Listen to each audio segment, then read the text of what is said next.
Assalamualaikum. Halo semua, pada video kali ini kami akan membahas materi tentang teori pilihan publik.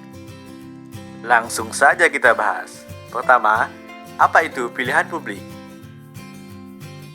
Menurut Samuelson dan Nardos, pilihan publik adalah salah satu cabang ilmu ekonomi yang mempelajari bagaimana pemerintah membuat keputusan yang terkait dengan kepentingan masyarakat. Teori pilihan publik adalah pengambilan keputusan secara bersama-sama maupun kolektif yang dilihat dari perspektif ekonomi untuk menjelaskan fenomena sosial politik.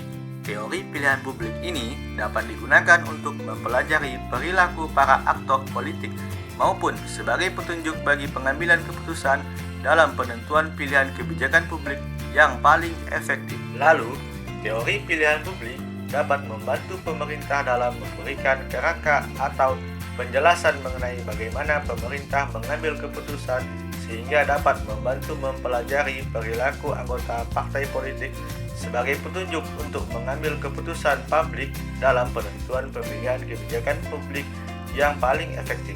Oleh karena itu, teori pilihan publik merupakan alat atau sebuah metode yang dikembangkan dalam teori ekonomi dan akan diaplikasikan ke sektor politik dan pemerintah. Pilihan publik terhadap desentralisasi. Desentralisasi merupakan medium penting dalam meningkatkan kesejahteraan pribadi melalui pilihan masyarakat. Individu-individu diasumsikan akan memilih tempat tinggalnya dengan membandingkan berbagai paket pelayanan dan pajak yang ditawarkan oleh berbagai kota yang berbeda. Dengan desentralisasi, diharapkan jarak antara masyarakat dengan pembuat kebijakan menjadi lebih dekat, baik secara politik maupun geografis, sehingga diharapkan keputusan yang dihasilkan akan lebih sesuai dengan kebutuhan masyarakat. Adapun dampak positif dari pilihan publik. Yang pertama, kecepatan pemenuhan permintaan publik. Kecepatan sistem pelayanan publik yang baik dapat menekan pungli dan tindak korupsi. Yang kedua, penyediaan barang dan jasa menyesuaikan kebutuhan lokal dan tidak dapat diseragamkan.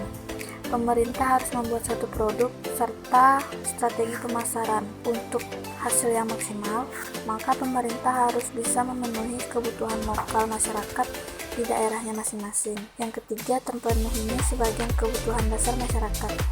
Kebutuhan dasar masyarakat ini selain sandang, pangan, dan papan, pemerintah harus meningkatkan kualitas pada sisi pemenuhan pendidikan, kesehatan, sosial, serta adanya rasa aman ketika menjalani kehidupan. Yang keempat, terbangunnya secara bertahap SDM daerah yang berkualitas. Tentu dalam hal ini, masyarakat perlu dilakukan SDM di daerah masing-masing melalui SOP atau prosedur yang telah ditetapkan, serta hasil yang sangat berkualitas. Yang kelima, kemampuan merespon kebutuhan publik. Perlu adanya feedback atau timbal balik antara pemerintah dan masyarakat. Dalam hal ini, pemerintah merespon apa yang dibutuhkan masyarakat untuk memenuhi kebutuhannya serta untuk meningkatkan kualitas dan mensejahterakan masyarakat di Indonesia.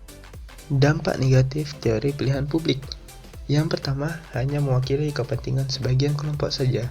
Kepentingan-kepentingan yang diinginkan oleh masyarakat sangatlah beragam, sehingga berakibat pada keputusan yang diambil oleh pemerintah, di mana keputusan tersebut hanya dapat mewakili kepentingan sebagian kelompok, dan kepentingan kelompok lainnya tidak terpenuhi. Yang kedua, memprioritaskan kebutuhan pendukungnya. Seringkali pemerintah memprioritaskan kebutuhan yang diinginkan oleh pendukungnya saja, dan kebutuhan di luar pendukungnya diabaikan. Selanjutnya, dapat menimbulkan konflik antar daerah. Pemerintah tidak dapat memenuhi kebutuhan masyarakat secara sekaligus, sehingga dapat menimbulkan ketidakpuasan masyarakat yang kebutuhannya tidak terpenuhi. Keempat, dominasi kepentingan politik. Banyak kebutuhan-kebutuhan masyarakat yang dipenuhi hanya sekedar untuk kepentingan politik saja, bukan untuk mensejahterakan masyarakat. Terakhir, pembangunan hanya terjadi di daerah terpusat. Pembangunan hanya terjadi di daerah tertentu saja, sehingga pembangunan menjadi tidak merata. Oke teman-teman, cukup sampai di sini materi yang kami sampaikan. Terima kasih sudah menonton. Wassalamualaikum warahmatullahi wabarakatuh.